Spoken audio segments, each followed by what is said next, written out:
cambio de ese 80% al 5% tan significativo que decía de la juventud en cuanto a qué dedica su tiempo, ¿no? Y nos planteaba el tema de la importancia del proyecto de vida y de un proyecto de vida que tenga una perspectiva de integralidad, ¿no? Eso me parece que también es muy significativo para que lo tengamos presente. Por otro lado, nos marcaba también la desertificación de las instituciones, de la que tampoco escapa la familia, ¿no? Y nos llamaba a esa aventura épica, que es una palabra que está hoy también se está utilizando mucho, pero también asociado a un liderazgo, y un liderazgo particular, que me parece muy interesante también, un liderazgo sencillo, ¿no? Por su lado, Adrián nos hablaba del tema de las adicciones, y también había una relación ahí en cuanto como a respuestas, en cuanto también a la importancia de liderazgo. Volvía a surgir esta palabra y planteaba un liderazgo hacia los padres también, ¿no? Hacia las familias.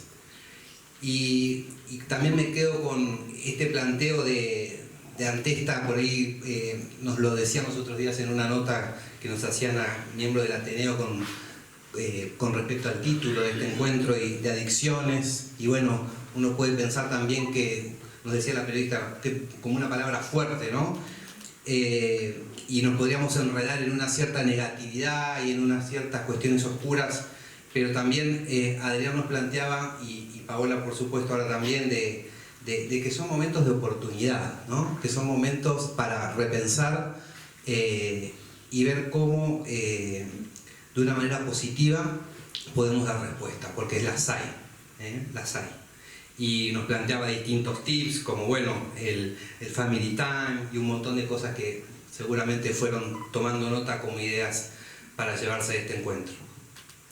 Y como un hilo conductor también de ese liderazgo sencillo que nos planteaba Matías, de ese liderazgo de los padres que nos proponía Adrián, uno también con la exposición de Paola del tema del servicio, porque todo líder es un gran servidor, y es un servidor que sale al encuentro de los otros, que mira a los otros y que de alguna manera también conduce a los otros para hacer esa mirada, esa apertura a la realidad, para que todos puedan encontrarse con esa belleza, con esa verdad, con esa apertura a lo trascendente que también termina planificando todo. Así que muchísimas gracias a cada uno por los que nos han dejado en esta mañana de hoy.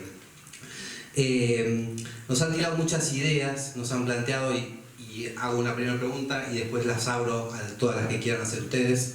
El único límite que vamos a tener es el tiempo, así que eso va a ser un poco hasta dónde llegaremos.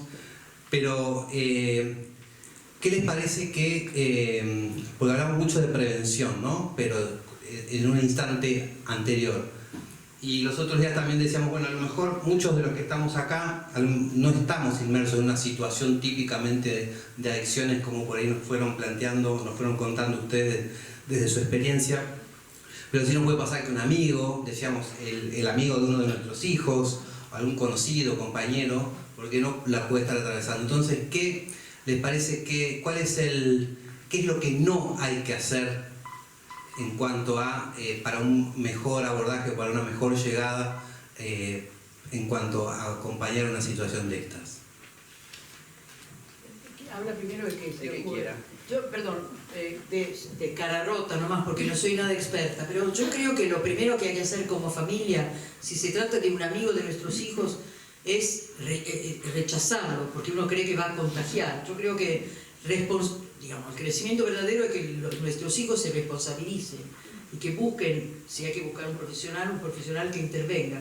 Porque a veces los padres están distraídos, no quieren ver, porque por ahí es un aspecto tan doloroso que tratan de disfrazarlo con cuestiones así de, bueno, es un momento malo, le fue mal en tal materia, está triste por eso, y no pescan algunos rasgos que ahora ya se conocen de lo que puede ser haber caído en una adicción, de los distintos tipos de que se ha hablado. Así que me parece, el único consejo que me atrevo a dar, por supuesto como madre me daría miedo saber que por ejemplo, que un compañero o una compañera de mis hijos se droga, porque uno piensa siempre y le va a hacer probar, porque parte de la mentalidad del adicto es que el otro también pruebe, porque se siente acompañado. Si consumir en compañía, primero se empieza a hacer de forma oculta, pero muchas veces tiene que ver con eso de acompañarse de otros con la misma conducta que aparentemente la hacen menos, ¿cómo se dice?, ilegal, ¿no?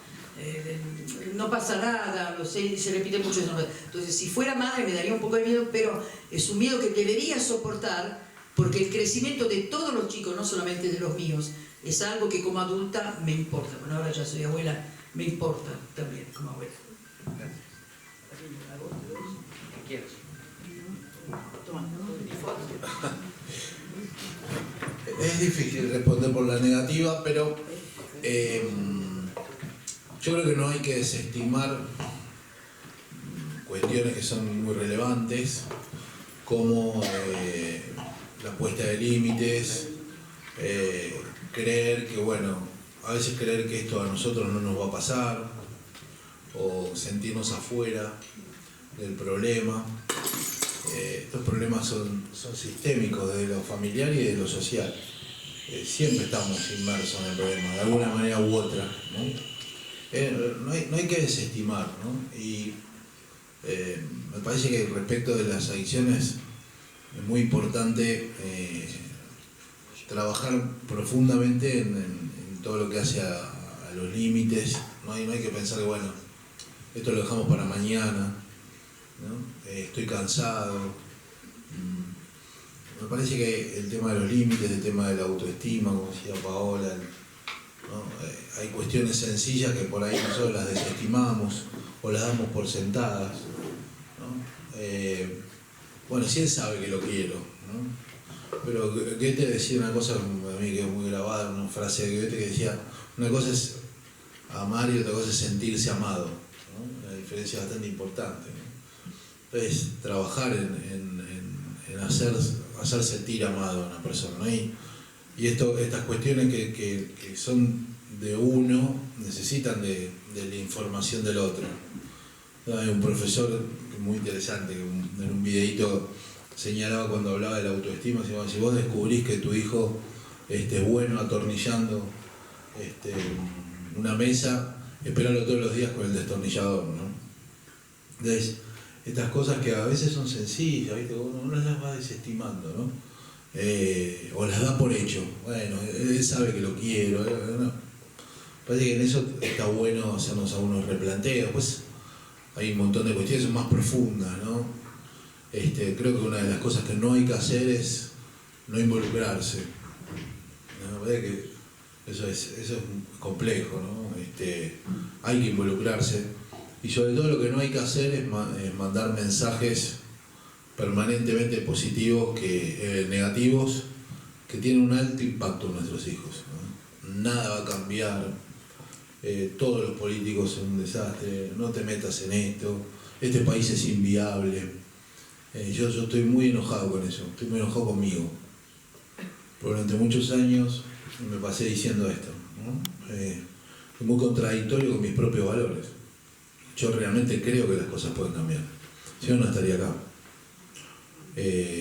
Entonces, a veces esto que decimos no es lo que sentimos ni lo que hacemos. Hay que sostener esta coherencia entre lo que decimos y lo que hacemos. Me parece que hay muchas veces que desestimamos frases hogareñas que tienen un impacto enorme, ¿viste? Y eso les devuelve el futuro a nuestros hijos, les devuelve la esperanza, les devuelve las ganas de creer. Y eso me parece que no está bueno. Cuando nosotros estamos mal, bueno, tratar de ver por qué estamos mal y no contagiar el mal, ¿no? O no hacer catarsis de nuestros dolores, ¿no? Con nosotros, porque tiene impacto en los demás. Yo estoy emboladísimo con una frase que dice, se lo dije ayer, se lo dije hoy a Paola, digo: bueno, no es lo que te dice el otro, sino lo que vos interpretás de lo que te dice el otro. Dale. Si vos me decís a mí que soy un boludo, no es una cuestión de interpretación, ¿no? Entonces, a mí me duele que me digas cosas. Yo esa frase que vos me decís la voy a interpretar. No, en realidad él quiso, no, para mí me duele, ¿no? Entonces, ¿qué les decimos a nuestros hijos? ¿No? ¿Cuántas veces le decimos de verdad, con profundidad, el amor, el sentido de nuestras vidas, todo lo que verdaderamente vale? No desde la carga de ponerles una heladera en la espalda, ¿no? Sino de el sentido de mi vida sos vos, ¿no? O sea, gran parte de lo que yo soy tiene que ver con mi paternidad, con mi maternidad, ¿no? Entonces, eso es muy inspirador, ¿no? Y a veces estamos todo el tiempo tirando. Parece que creo mucho en el poder de las palabras. Y hay que tener, no hay que decir palabras malas. Quien desea hacer preguntas me levanta la mano y me acerco. Buen día, gracias a los conferenciantes. Muy interesante. Dos preguntas concisas como pidieron. Una es sobre si pueden explayarse más sobre el tema de las adicciones y la puerta de entrada a la pornografía infantil. Y lo otro es cuando hablaban de prohibiciones y de límites. ¿Cómo lograr que sea efectivo? Porque uno tiende a pensar que bueno, esto es más presencial y que en la casa de un amigo, cuando uno no está, el tema de alcohol, drogas, bueno, adicción al celu puede dispararse igual, hasta incluso en la adolescencia ser como acto de rebeldía y potenciarlo. Bueno, arranco por lo último. El límite es la definición de una cosa. No siempre es una sanción. La regla incita a una sanción frente a un posible incumplimiento, pero lo importante del límite es que es la definición de un campo de juego. Es decir, es una puesta de legalidades para poder vivir bien. No es solamente negativo. Y en esto, lo del límite, lo de la puesta del límite, es muy parecido a algo que se planteó en la charla anterior, que es cómo se desarrolla autoridad, que no es lo mismo que el poder. Vos tenés en una escuela, podés darle el cargo de directora a una señora, pero eso no le da la autoridad, eso es el poder. A veces se tiene el cargo o el poder sin la autoridad y a veces se tiene la autoridad sin el cargo. Lo importante para desarrollar la autoridad, y acá viene a lo que aludí a la charla anterior, es que hay que estar permanentemente al servicio del otro, digamos. La autoridad se desarrolla estando, es estar. Un problema actual para cuando nos toca educar, en el caso del rol de padre, por ejemplo, para la puesta al límite, es que también hemos sido presa fácil de la ansiedad. Entonces entendemos el ejercicio de la autoridad y una función puntual, que es la puesta de límite, como algo que va a producir resultados mágicos ya, y no funciona así. Eso es una primera cuestión a diferenciar. Poner límite es definir un conjunto de reglas de juego, legalidades. Por ejemplo, si vamos a jugar al fútbol, no se puede tocar la pelota con la mano, salvo el arquero. Es un límite, pero que te permite jugar al juego. No siempre es la sanción. El límite es algo que nos permite jugar al juego. O evitar el mal, que es la ausencia de un orden, la ausencia de bien. ¿Sí? El límite es poner un orden. Lo otro no es mágico. Ser padre es renegar todo lo posible, todo el tiempo que sea necesario, toda la vida, en todos los lugares. Es decir, hay que asumir que la puesta de límites es un laburo de todos los días que no produce resultados ya. Acá viene lo tercero, porque hoy hiciste una consulta hay algo muy concreto, una preocupación muy concreta. ¿Cómo controlo cuando están con el amigo en la casa o en la plaza viendo el celular? Bueno, el ejercicio de la autoridad, que requiere como tarea principal la puesta de legalidades, es distinto de esta ilusión del panóptico. Es imposible estar vigilando al hijo, o al educando, como le dicen las teorías, al hijo, todo el tiempo, porque no es la función. Lo importante es que en ese ejercicio permanente, del renegar permanentemente y de poner la regla permanentemente, el otro la regla se la lleve adentro y que la aporte, ¿sí? Que la vaya aportando. Primero entra de afuera hacia adentro y después la regla se hace autónoma. Primero es heterónoma, es decir, te tienen que pegar coscorrones de afuera para adentro, y después la regla va inscripta en el corazón y es autónoma. Y él la va a llevar a medida que avance su maduración emocional, de autocontrol. Esa regla que al principio entra por los coscorrones y por la palabra, por el ejemplo, esto de la autoridad de estar, la autoridad del estar, después la va a llevar inscripta en el corazón.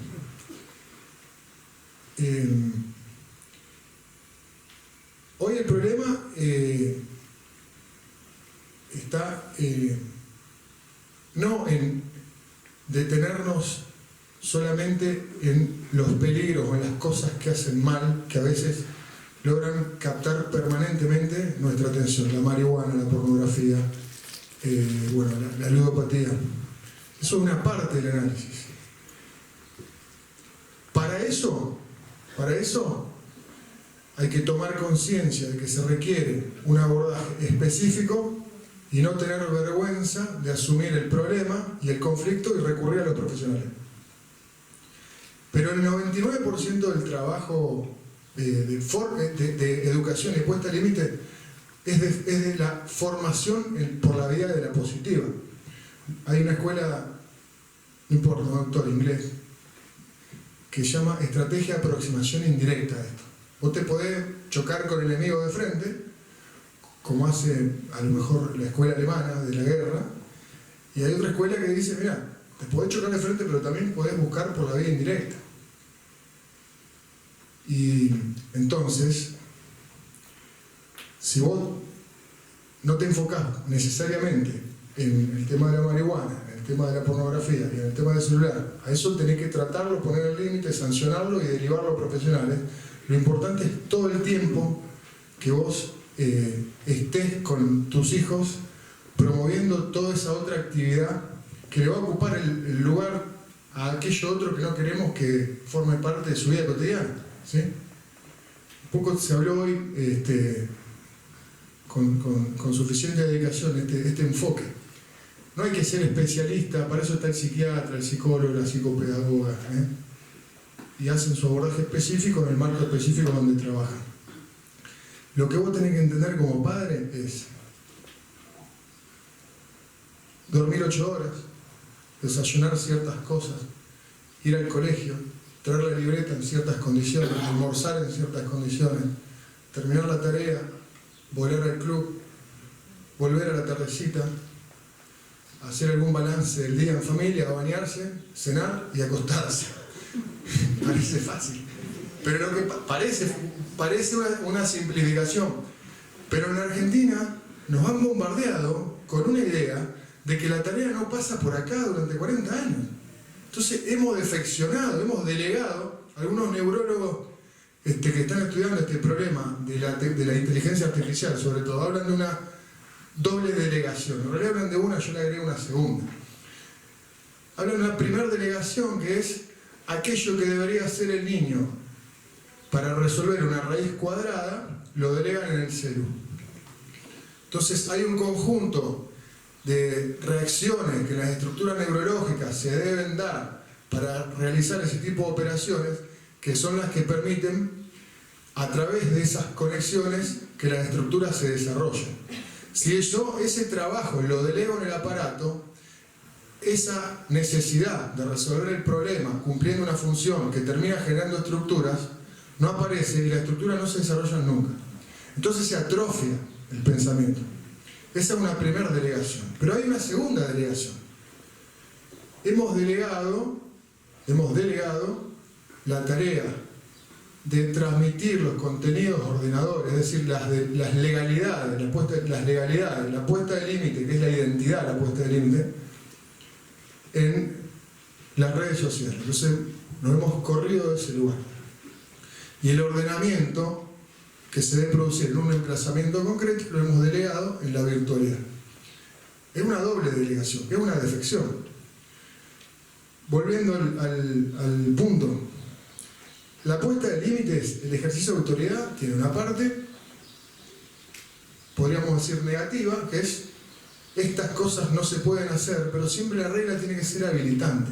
Un conjunto de legalidades. Hay reglas del fútbol que dicen no se puede tocar con la mano, pero es para poder jugar al fútbol, para que vos te diviertas y surja la creatividad, y surja la sana competencia, y surja la pertenencia, y surja el amor por el juego, lo lúdico, ¿sí? Yo te diría mantener permanentemente esa ambigüedad, que no es lo mismo que relativismo, esa ambigüedad. Y respecto del tema de la pornografía, si hay un trabajo, primero hay condiciones objetivas. Acá el amigo la explicó suficientemente hoy. Mirá, en realidad hasta los 12 años no hay discusión, no tiene que tener celular. No tiene que tener celular por lo menos hasta los 12 años. A partir de ahí, postergarlo todo lo posible. De cero, o sea, desde el momento de la concepción, que es cuando se empiezan a formar un montón de estructuras. Desde el momento de la concepción se empiezan a formar un montón de estructuras. Hasta los 12 años vos vas teniendo tiempo para desarrollar evolutivamente capacidades, habilidades, facultades que le van a permitir a partir de los 12 años gobernar el problema de los impulsos, el problema de los impulsos internos. Entonces yo te diría una mirada más de enfoque en los hábitos, en los ordenamientos y en las estructuras que en el tema de la marihuana, la pornografía y el celular. Parece que, disculpadme si me extendí un poco, pero es importante tener permanentemente esta doble mirada. Y lo último que te diría, ser padre es renegar. Hoy hablaba en la pausa con un amigo que me decía, estoy viendo lo de llevar a los chicos al club, pero viste que al final terminás los fines de semana yendo de un lado para el otro, sí, es un laburo que no termina y es renegar. Y los melones se acomodan en el carro andando. No hay tampoco una fórmula taxativa. Nosotros tenemos, yo creo que hay mucho más para recuperar de las doctrinas que de las teorías. Nosotros tenemos buenas doctrinas, por ejemplo la doctrina social de la Iglesia, que es un conjunto de principios, pero no es una fórmula de cómo vos tenés que hacer. La solidaridad, el bien común, la justicia social, ¿sí? La subsidiariedad, son un conjunto de principios activos que deben organizar la vida para un desarrollo humano integral, para un perfeccionamiento pleno. Pero no son teorías, son doctrinas. Yo creo que en esto nosotros tenemos que revalorizar el valor de las doctrinas, de los principios, antes que el ir corriendo atrás de las fórmulas y de los protocolos, digamos. Cuidado con los protocolos. Esa es un poco la modesta opinión que yo te daría respecto a tu pregunta. Paola, ¿quieren agregar algo? Perdón, yo simplemente porque se lo voy a pasar a él, pero aprovecho este espacio para recordar una noción antigua y no sé cómo decir, que ya ha sido usada, que en el fondo, como somos seres temporales y finitos, yo creo en la vida eterna, pero digamos, sobre el planeta la tengo un límite. Para vivir bien hay que usar bien el propio tiempo, y para usarlo bien hay que decidir bien, y para eso hace falta unos canales, lo que vos llamaste libre, que me encantó tu definición, que era lo que los antiguos llamaban virtudes, que eran modos de acción certeros, que iban a lo que tenían que hacer sin perder tiempo, porque si uno quiere ser amable no tiene que decir, te estoy cargando palabrotas o maltratar al otro, ¿no? Porque después tiene que volver atrás y decir, perdón, yo lo que te quise decir, ¿entiendes lo que es? Entonces, imposible, bueno. Entonces, no, pero lo decía de lo que vos dijiste del insulto. Entonces, las virtudes son canales de buen uso de nuestra libertad. Como tenemos un tiempo limitado, aprendamos a usar bien nuestra libertad. Esto es lo que les enseñamos a nuestros hijos. Si querés resolver un conflicto, le empezás a pegar piña, después el otro te lo devuelve y no termina más. Si vos querés, si sos injusto, tenés que reparar. Entonces, cada virtud tiene que ver con algún aspecto, que esto lo digo rápido. La virtud primera que se desarrolla en los chicos es la de la justicia, la primera que entienden, es mío, 5 minutos habías dicho, ahora me toca a mí, eso lo entienden enseguida. Primera virtud. Si soy justo, puedo exigir justicia del otro. La segunda virtud, los antiguos lo ponían en combinación con los dientes. Cuando se empiezan a cambiar los dientes, 7 años, virtud de la justicia. Segundo, empiezan a hacer los segundos premolares, creo, y los molares, 14 años. Entre 7 y 14 años, fortaleza. Conozco mi cuerpo, y empiezo a aprender habilidades deportivas, musicales, es decir, canoras, ¿no? El chico en esa edad es una esponja, quiere aprender y se esfuerza. Y si aprende un instrumento, todo el día estaba con la guitarra o con la flauta o con lo que te tocó en suerte tener que soportar, ¿no? La batería. Entonces, la fortaleza es una capacidad intensa de enfrentar los obstáculos, atacándolos cuando hay que hacerlo, coraje, o resistiendo sin desmoronarse cuando los obstáculos no se pueden eliminar. Fortaleza. El periodo, digamos, entre 14 y 21, el 21 los antiguos optimistas ponían la madurez, es el periodo donde se desarrolla la templanza, que es el orden puesto en los placeres, en la búsqueda de placeres, que pueden ser de la comida, de la bebida, de la sexualidad y de la fama, del reconocimiento de los demás. Buscarlos ordenadamente, de forma templada, significa no caer víctimas, por ejemplo, de las redes sociales, no involucrarse en cuestiones sentimentales sin ninguna salida, etcétera, etcétera, o no comer de más o no comer de menos. Y finalmente, yo aquí soy menos optimista que los antiguos, es verdad que a los 21 años te salían las muelas del juicio, pero generalmente no alcanza el juicio en esa época, la prudencia, que se llama inteligencia práctica, saber aquí y ahora qué es lo mejor para hacer, porque en griego la palabra virtud se dice arete, que tiene la misma raíz que aristos, que significa el mejor. Entonces, ¿qué es lo mejor para hacer ahora? Callar, hablar, decir así, decir asá, acompañarlo, dejarlo solo. La prudencia, si sos una persona ya con juicio, te indica qué hacer. No tengo tiempo de contar una cosa sobre la mentira. Bueno, una vez volví a casa, entré al bañito de servicio y sentí un olor a fósforo. Entonces no sé por qué, le pregunté a uno de mis hijos, le olí los dedos, digo, ¿vos prendiste un fósforo? Y él abrió los ojos y me dijo, no, yo no. Bueno, yo no insistí, pero tenía... Digamos, después pensé, tiro olor a fósforo, había olor a fósforo, algo habrá hecho. ¿Por qué me mintió? No lo sé. Al día siguiente pensé, tengo que hacerlo salir de su mentira. Entonces era es un tipo buenísimo, el mejor parto, no sé cómo explicarle. La verdad, un chico fácil, que se ponía ropa recontrusada de sus hermanos, nunca protestó, una maravilla. Pero... Entonces fui a buscarlo al colegio, que ese día no me tocaba, esto quedó sorprendido, vi en auto, entonces empecé un discurso de los padres a nuestros hijos, que a veces le hacemos hacer cosas raras porque creen que por ahí lo vamos a mirar mal, pero eso no es así, porque simplemente a veces uno habla apurado, no se preocupa, qué sé yo, así que, mira, si vos ayer prendiste el fósforo, yo me voy a callar hasta que lleguemos a casa. Si tenía ganas de decirme, yo te prometo que no voy a hacer ningún comentario. Bueno, me callé 1 cuadra, 2 cuadras, 3 cuadras, 4 cuadras, el chico es muy charleta, así que era raro. 5 cuadras, pegué una vuelta, una rotonda para la... Cuando terminaron todas las cuadras, digamos, ya se acercaba a casa, dice, sí, fui yo. Como le prometí no decir nada, no dije nada, llegué a casa, lo abracé y se terminó. A veces hacen falta trucos para que nuestros hijos se sientan alentados en actitudes virtuosas. Tenemos que ser en eso prudentes, hábiles, también astutos en el sentido de usar bien los recursos que un adulto tiene. Fin. Un par de cosas muy prácticas para el desarrollo de la virtud, es muy importante el desarrollo de los hábitos. Les recomiendo un libro de James Clear que se llama Hábitos Atómicos. Es una maravilla y tiene una cantidad innumerable de tips para desarrollar hábitos. Después, valorizar mucho el tema de las palabras. Ayer hice un taller en un colegio también importante, zona norte, y cuando poníamos ejemplo de lo tóxico, lo no tóxico, enseguida sabían diferenciar un vicio.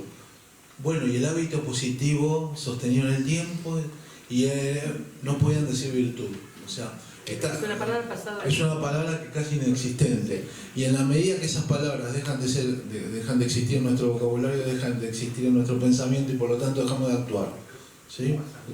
Virtuosamente. Entonces, trabajar con los hábitos es muy importante. Y respecto a la pornografía no quiero dejar de decir algo que también es muy importante. Nosotros venimos seteados culturalmente y moralmente con el concepto de que la pornografía es un problema solamente moral desde el punto de vista de la perversión sexual, lo cual es cierto, pero no es solamente eso.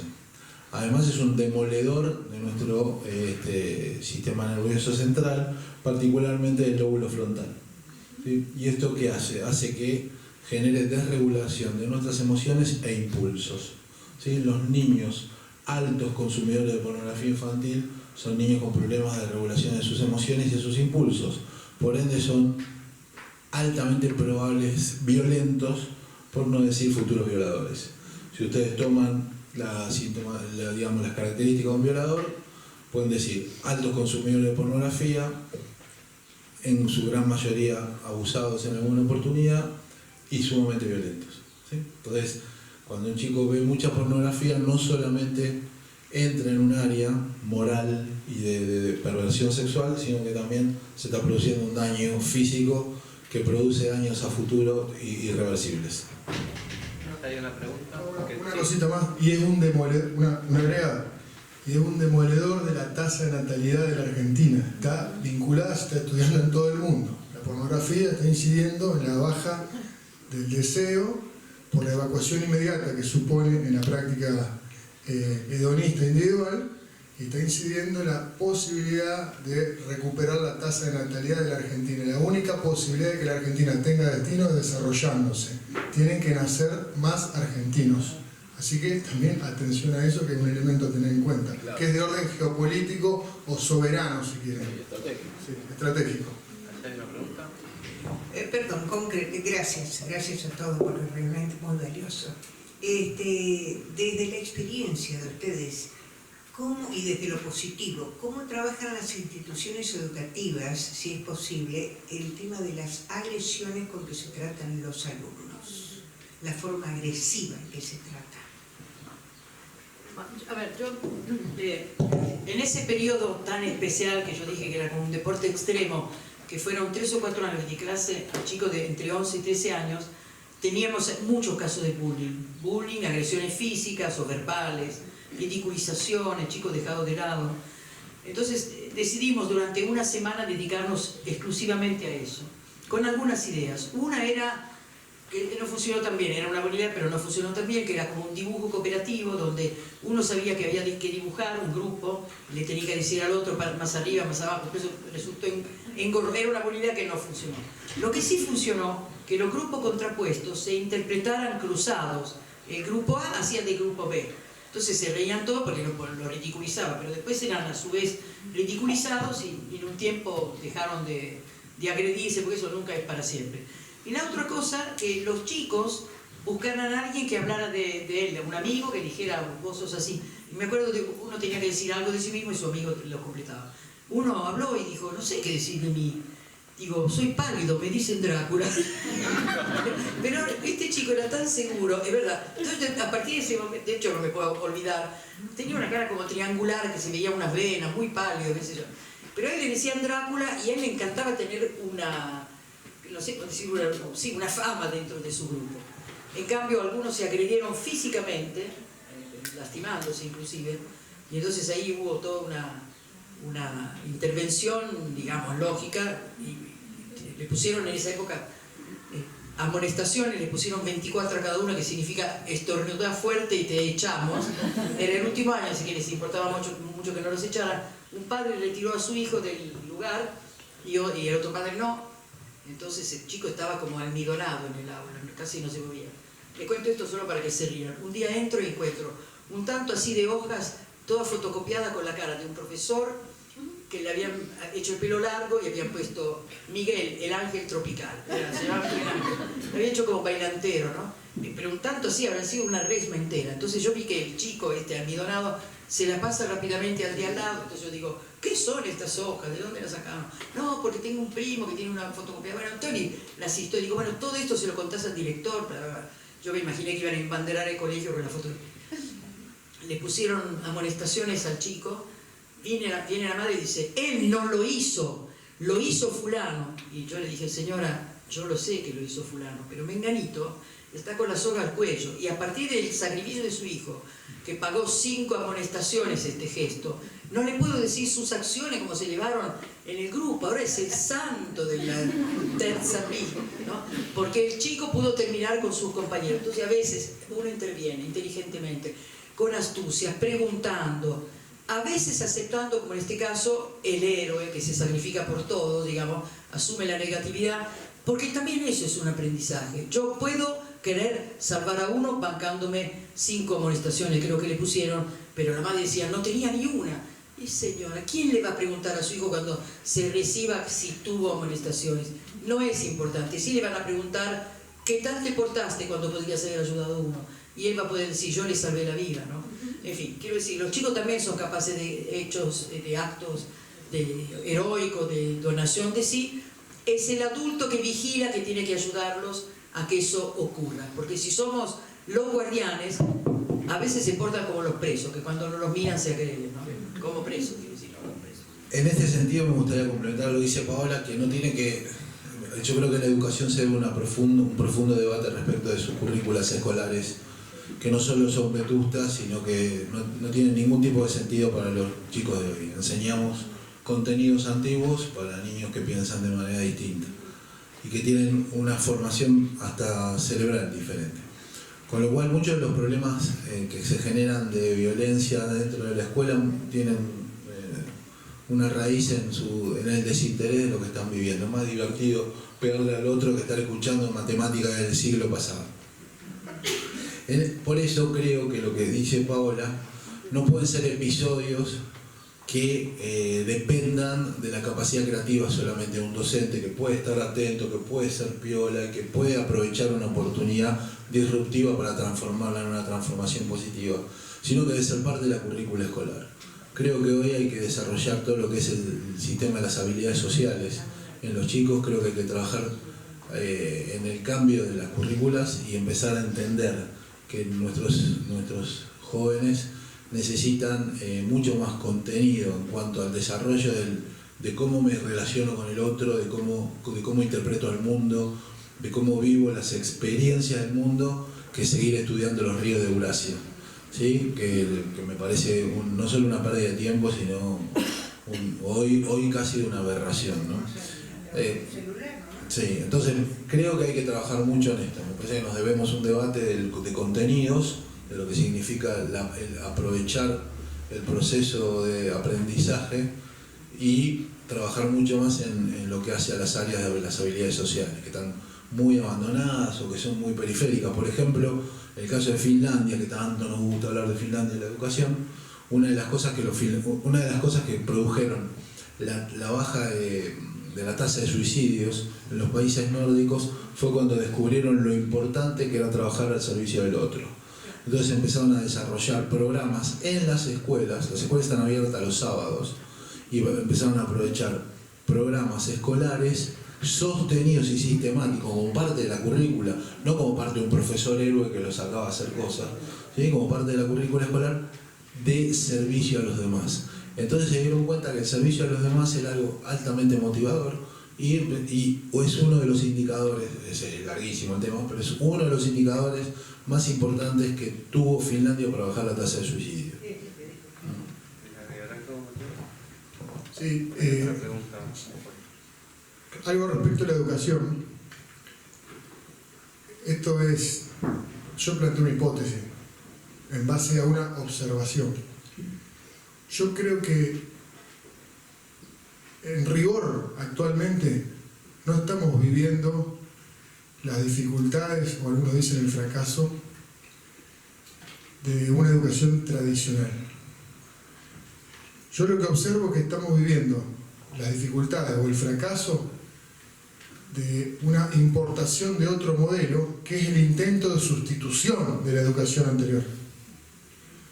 En rigor, no se está intentando enseñar Borges, o Aristóteles, o escuchar una canción de Charly García, o el himno de las Malvinas, o el Martín Fierro. Yo no veo que esté fracasando ese intento. Yo veo más bien que lo que está fracasando es el intento de sustitución de eso. ¿Me explico? Yo para orientar un poco la reflexión, que amerita otra jornada. Así que, ¿sí? Mirá que contento se puso Ariel. No, es que sí, es muy largo. No veo que esté fracasando la educación anterior en el sentido de la escolástica o de la humanística o de la formación física. Yo veo que lo que está fracasando es un sistema que hace 30 años viene retirando la educación física de las escuelas. No hay más. ¿Sí?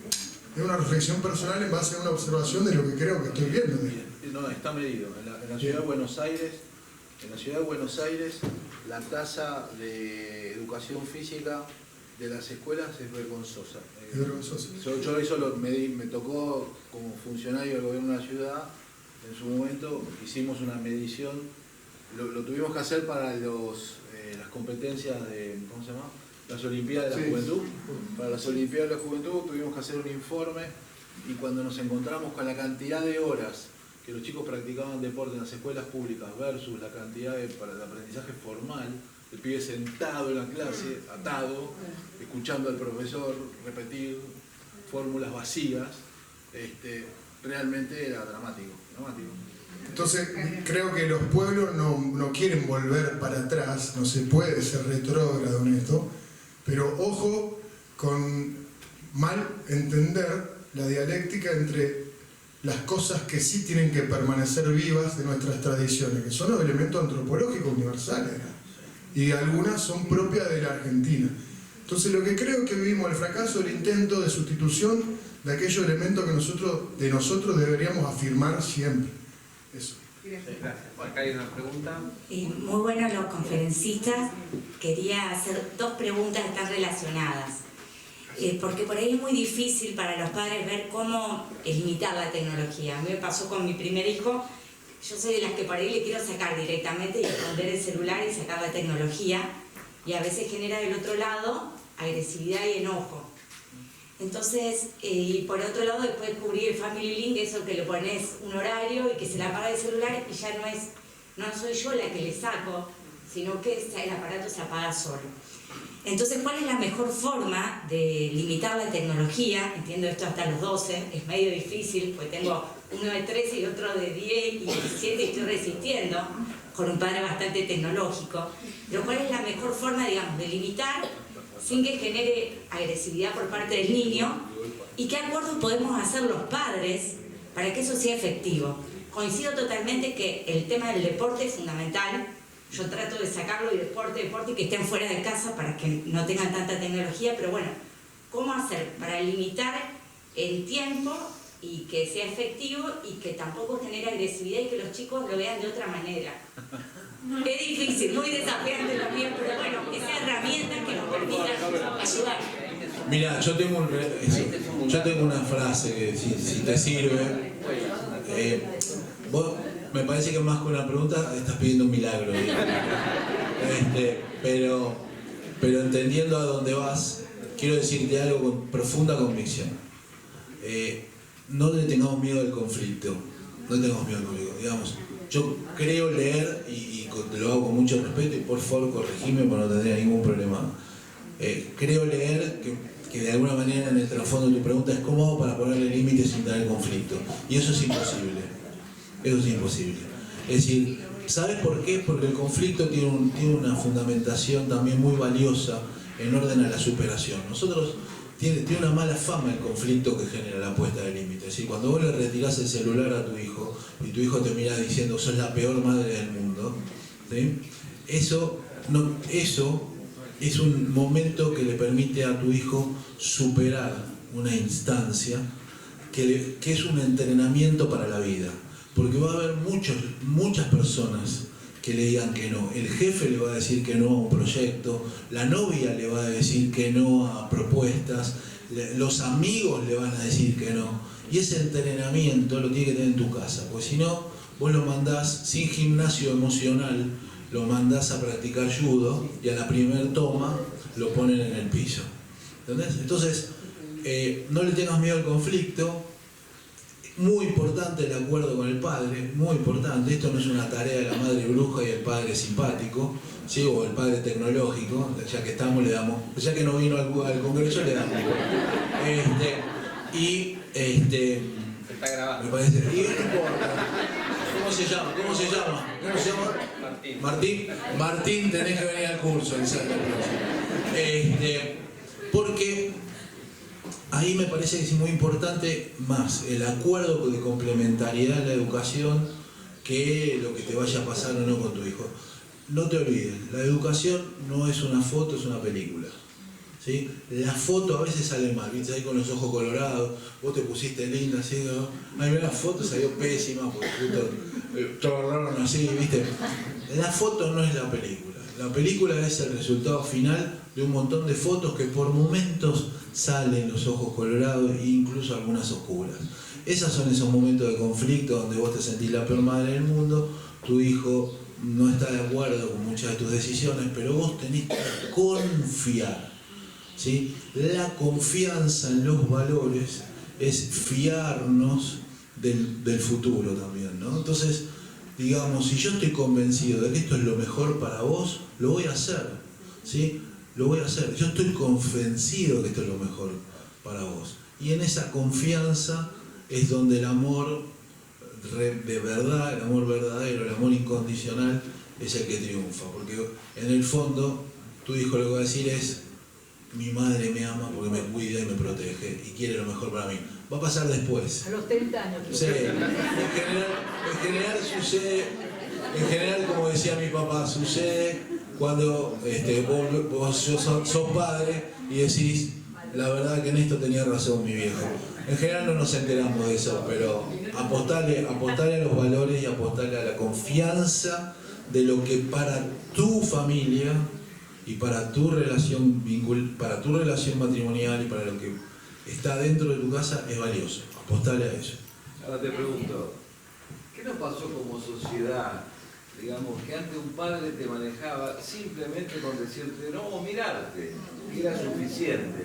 Hoy con toda la tecnología, con toda la charla que tenemos con nuestros hijos, de todas maneras siempre quedamos empantanados y no podemos salir, y nos cuesta, y la rebeldía, y el límite, que soy partidario, digamos, de poner límite, pero es como que yo me siento una abeja negra dentro de todo el circuito de ovejas blancas que permiten. Digo, estaré equivocado a lo mejor. Miro hacia atrás y me acuerdo de mi infancia y de mi relación con mis padres, y yo estoy chocho, porque mi papá no le hacía falta, mi papá tenía tercer grado, pero no le hacía falta hablarme mucho para que yo entienda. Sí, se me venía la noche y se hacía macana, obvio, porque ellos no tenían otros métodos, quizás no habían podido acudir educadamente a poder manejarse con un joven, digamos, de otra manera, con mayor didáctica y demás. Pero no nos hacía falta mucho a ellos. O sea, ¿a dónde estamos? ¿Qué nos pasó? Ellos tenían tercer grado, eran insuficientes de conocimientos y demás. Tengo una visión. Y nosotros que tenemos todo el armamento, el equipamiento, tecnológico, celular, todo, vamos para atrás. Los padres, yo veo, yo estoy en grupos donde la mayoría son mamás por ahí, y cuando hay que un permiso para tal cosa o algo, bueno, yo veo que todos dicen que sí, está todo bien. Y me siento extraño. ¿Hay otra pregunta? Vamos a responder el corte y después hay otra pregunta. ¿Alguien puede hacer una observación? Yo tengo, mira, nosotros no somos ni más ni menos que otra cosa que el resultado de la generación de esos padres que aparentemente hacían todo bien, digamos, ¿no? Yo tengo una visión medio particular, ¿no? Es el famoso puñetazo en la mesa y nosotros nos callamos. Yo a eso lo llamo el cumplimiento, es decir, cumplo y miento, ¿sí? Yo creo que durante mucho tiempo nuestros padres tenían una autoridad como la que vos señalás, pero eso no quiere decir que nosotros la respetáramos tanto, capaz que tenemos algún desván en nuestra memoria. Tampoco nuestros padres se enfrentaron con esta realidad multidimensional que estamos señalando nosotros, que es muy, muy difícil. Me parece que tenemos como cierta... existe el mito de los muertos, ¿viste? El tío Carlos era mucho más macanudo una vez que está muerto. Todos nos acordamos de las cosas buenas, ¿viste? No le dábamos ni pelota, no iba a visitar nunca. Pero una vez que se murió, qué bueno que era, ¿te acordás? Que no? La remembranza del pasado siempre nos trae a la memoria como lo bueno, como esas cosas. Y después está este otro cliché maldito de la cultura de que hacer las cosas bien es para los diferentes. No, diferente sos vos que haces las cosas mal. Yo no soy diferente.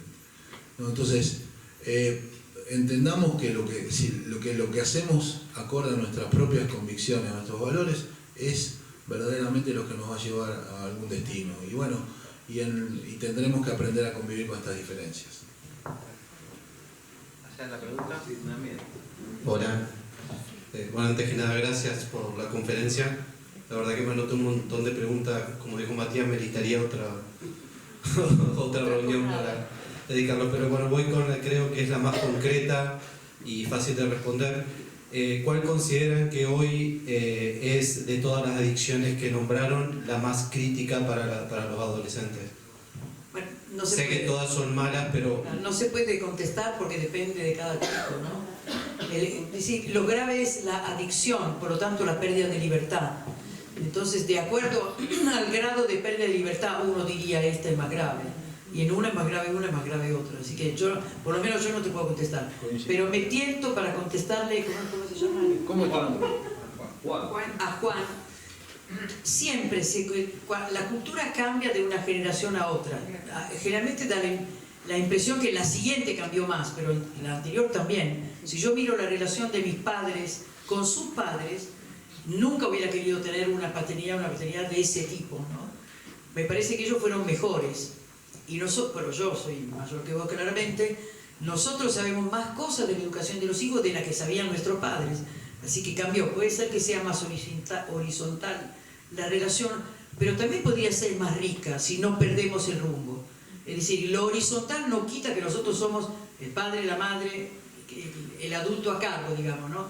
Me cuelgo del tema de autoridad. Me encanta decir que autoridad viene de un verbo, viene de la palabra auctoritas, que tiene una gutural que es la misma que tiene augmentum, es decir, que augere, el verbo latino, significa hacer crecer. El que tiene autoridad hace crecer. Esa es nuestra tarea. Nuestros hijos no tienen la autoridad para con nosotros. Si vos, en una relación más horizontal, conservás la autoridad sana del que hace crecer, no te importa que es una relación no tan vertical, porque responde un poco a una sensibilidad actual, ¿no? Somos bastante menos monárquicos e imperiales que antes, entonces es lógico que haya una relación más cercana de las generaciones, pero no hay que perder el rumbo, ¿no? No hay que perder el rumbo. ¿La adicción es la peor adicción? Peor adicción. No, vuelvo a que formulé más la pregunta. No quise preguntar cuál es la peor, sino hoy en la adolescencia qué adicción se está destacando más. Perfecto. Ahora perdón, pero discúlpame, por ahí yo te simplifiqué. Gracias. Digamos, epidemiológicamente, consumo de sustancias que hacen un desastre en toda la persona.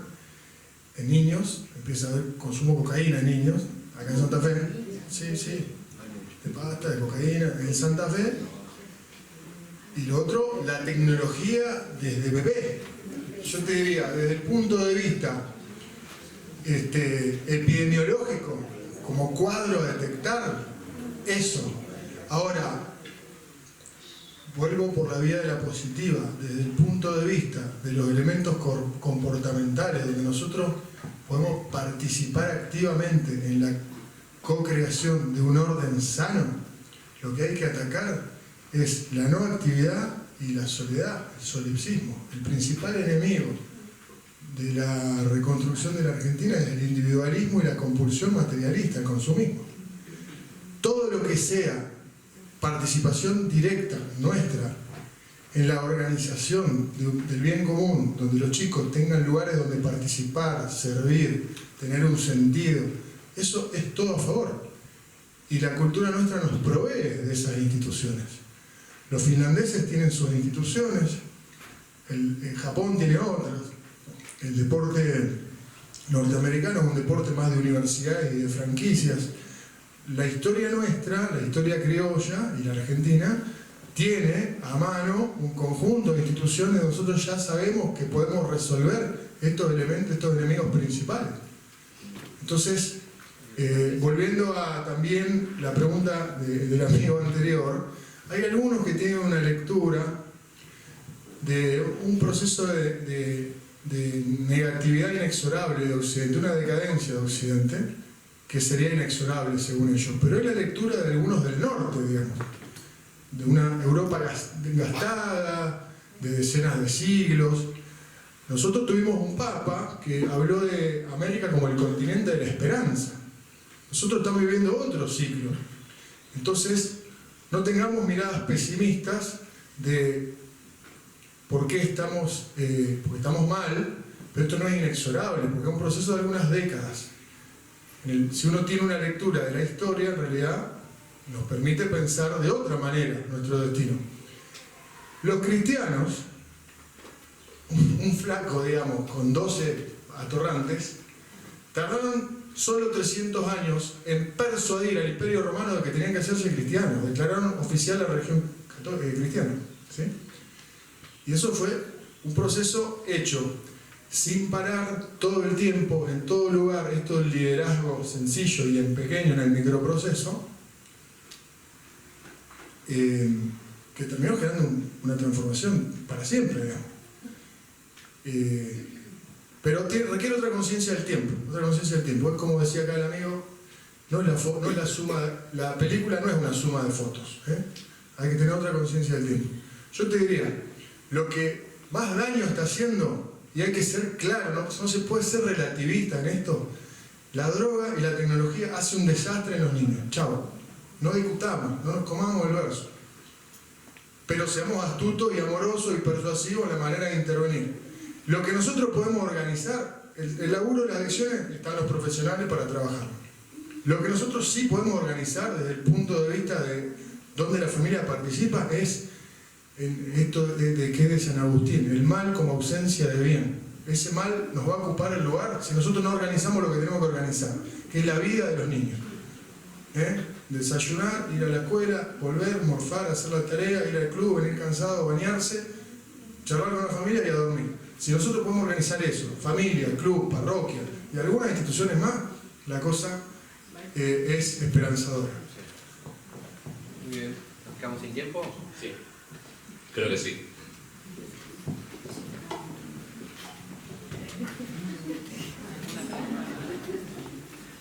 ¿Alguna última pregunta? Una sola, pero en relación a lo que él justo decía recién, que justo me atravesó la pregunta del medio. Soy madre y soy docente.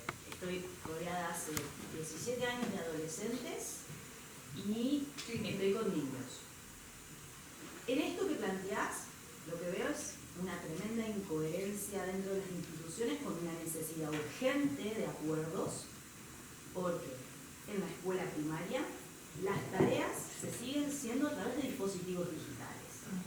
Entonces, hablamos de importancia de límites y prohibición de celular de 0 a 12 años, pero mis hijos desde que tengo memoria, por lo menos estoy hablando de pandemia y pospandemia, 6 años en adelante, el desarrollo de su lectoescritura fue a través de dispositivos digitales. Pongo un ejemplo claro que tal vez, si hay muchos docentes y padres aquí, lo deben tocar de cerca. La semana pasada, por ejemplo, Fundación Leer de Fundación Santillana invita a todas las escuelas primarias a generar un desafío de lectura con un objetivo absolutamente noble, loable, fantástico para los que somos docentes, con una especie de mecanismo de, como lo dijeron ustedes, de recompensas, porque a medida que el chico va leyendo, va ganando desafíos y va ganando puntos, y eso lo van a ir premiando después. Entonces hay un encontronazo de dualidad en decisiones institucionales importantes. A veces, como madre, capaz que me hice la reflexión y la pregunta, pero como madre me siento en una incoherencia y en una dualidad total. Y muchas veces me siento, como dijo el señor allá, sola en un abismo de decisiones individuales dentro de la casa, donde las instituciones no solo nos apoyan, sino también nos juntamos entre 4 o 5 padres a ver qué es lo que pasa en sus casas, que es la misma realidad que pasa en mis casas. Pero no todos tenemos los mismos criterios ni los mismos tiempos. Entonces, eso de a veces sentirte la oveja negra, también nos está atravesando como padres y docentes. Tal vez no es una pregunta, sino la necesidad imperiosa y urgente de que si estamos todos de acuerdo que esto es un problema, ¿en qué momento nos encontramos y tomamos las decisiones que necesitamos? Y no somos solo papá y mamá en casa luchando contra instituciones que son gigantes, como la escuela. Lo dejo a reflexionar.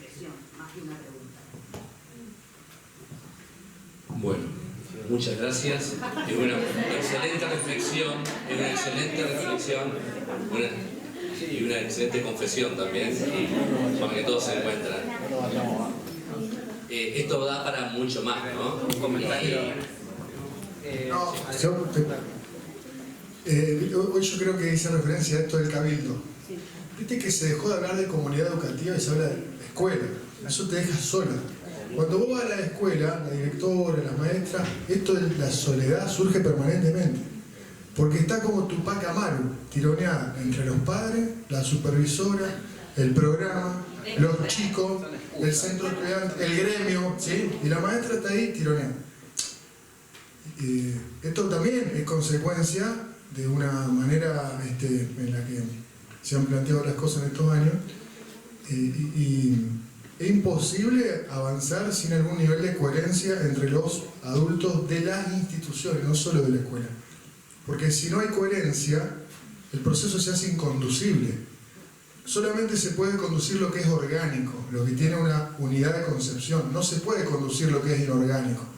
Vos tenés un equipo de rugby, si los 15 quieren jugar cada uno su plancito, eso es inconducible, es inorgánico. Lo único que se puede conducir y llevar a destino, mejor o peor, pero a un destino común, es lo orgánico, tienen que tener el mismo plan. Entonces, tenemos que recuperar la dimensión de comunidad del fenómeno educativo también.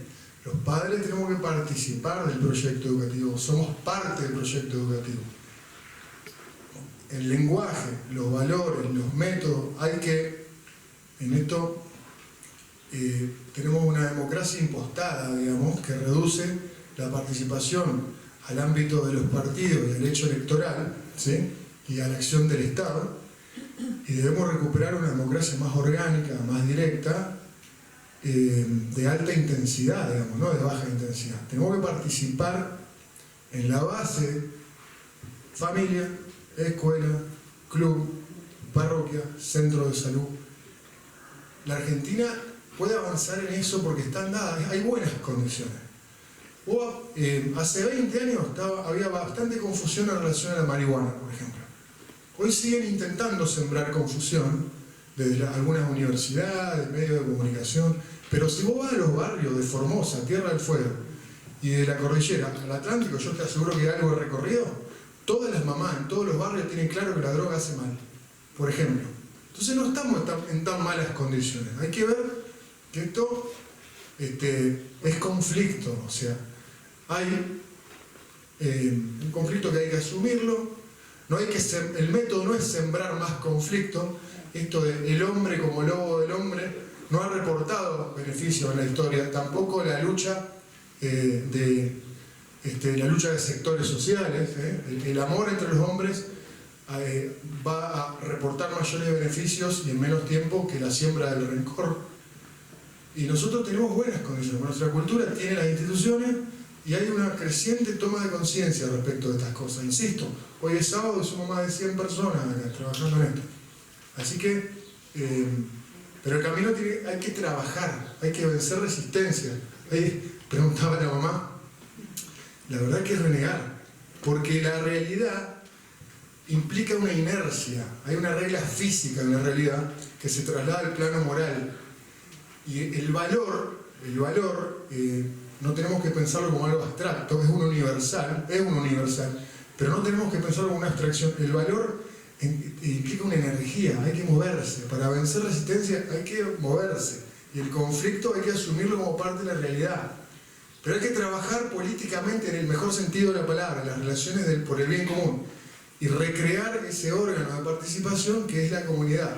La escuela con un mensaje, el club con el mismo mensaje, el cura con el mismo mensaje, a los psicólogos que venimos de las universidades con una cosa que está absolutamente confundida, hay que explicarles cómo es la cosa, digo por el centro de salud que a veces tenemos en el barrio, que predica una cosa que es anti-argentina prácticamente. Bueno, tenemos que reconstruir el diálogo ahí, en la base, y crear una democracia de más intensidad. Y trabajar desde la comunidad educativa, no desde la escuela, para que vos no te sientas sola. Vos no estás sola. En toda la Argentina estamos pensando más o menos parecido al respecto de este problema. ¿Algo más? ¿Corto? Muy corto.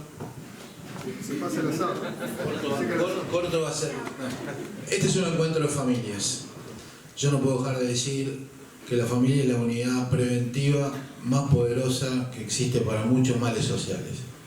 El delito, las adicciones, no solo para las cuestiones malas, por ejemplo, la familia, particularmente el rol del padre varón, ¿sí?, tiene una incidencia directa en el éxito escolar. Es decir, hay que traer a los varones a la escuela también, ¿sí? Y como se habló mucho del valor de lo nacional, me gustaría terminar como mi última reflexión diciendo que la patria, por definición, viene de patris, que quiere decir el oficio de los padres, ¿sí? Cuando nosotros hablamos de San Martín, Belgrano, ¿qué decimos? ¿Qué es un qué de la patria? Es un padre de la patria. Cuando hablamos de Dios, ¿qué decimos? Que es un padre. Ser padre o ser madre es un oficio tan extraordinario que hasta Dios quiso ser padre. Entonces, si nosotros queremos construir una patria, debemos devolverle a la familia su valor estratégico, poderoso y transformador de la realidad, comprendiendo que tenemos en nuestras manos, como padres y como madres, una capacidad absolutamente única, tan importante que hasta Dios quiso ser padre. Dios, el Todopoderoso, que podría haber sido el tío soltero, podría haber sido el padrino canchero, sin embargo eligió ser padre. Y no eligió solamente ser padre, eligió mandar a su hijo en el seno de una familia. Cambiar el mundo desde una familia es lo que eligió como estrategia para transformar a la humanidad. Este es un encuentro de familias destinado a transformar nuestra realidad, la realidad santafesina, y que a partir de la realidad santafesina ojalá se pueda transformar la realidad de la Argentina.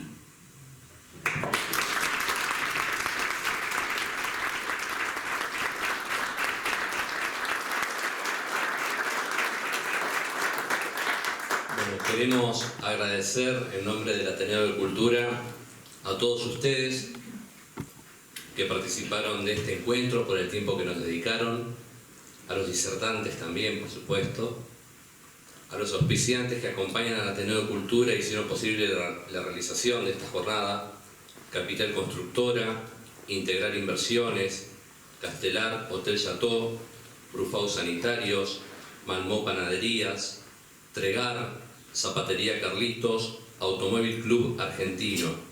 También agradecer las adhesiones del Diario El Litoral y del Instituto de la Familia de la Universidad Austral. Hoy nos enteramos también de que el Honorable Consejo Municipal de la Ciudad de Santa Fe declaró de interés municipal esta jornada, con la firma del concejal Ignacio Laurenti y de la presidenta del Consejo, Adriana Molina. Muchas gracias.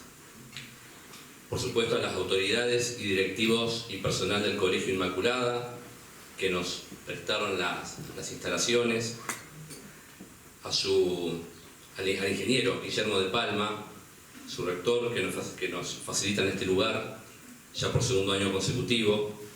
Les recordamos también, y tomen nota, lo van a encontrar en los mails que van a recibir, está en nuestro blog ateneodecultura.blogspot.com, y allí pueden encontrar todas las filmaciones de todos los eventos que hicimos en años anteriores, y van a encontrar este también, ¿sí? En unos días les van a estar llegando las filmaciones. Bueno, que tengan todos muy buenas tardes, a los que son de afuera, que tengan un feliz regreso. Muchas gracias.